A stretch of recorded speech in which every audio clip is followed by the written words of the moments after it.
หลังจากทำตุ้มเสร็จไปหลังหนึ่งละก็มาผักงาต่อนะครับนะขึ้นหัวงาต่อคืองานต่องานเลยครับนะเดี๋ยวยาวไปนะครับอันนี้ก็เดี๋ยวเสร็จงานผืนนี้ก็จะพักผ่อนนะครับนะเดี๋ยวเช้าต้องไปยามตุ้มตักปลาแล้วก็จะ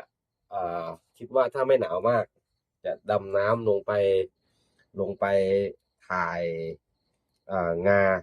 ให้น้าดูว่ามันอยู่ในน้ำสภาพมันเป็นแบบไหนยังไงนะครับนะเราจะพยายามทำให้ดูหลายอย่างนะครับนะจะได้เข้าใจ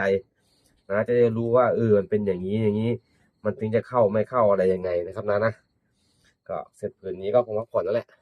โอเคครับนะค่ำคืนนี้ก็น่าจะราตรีสวัสดิ์กันเท่านี้นะครับนะเดี๋ยวยังไงเจอกันใหม่วันพรุ่งนี้ครับผมในอีกพักหนึ่งคงจะนอน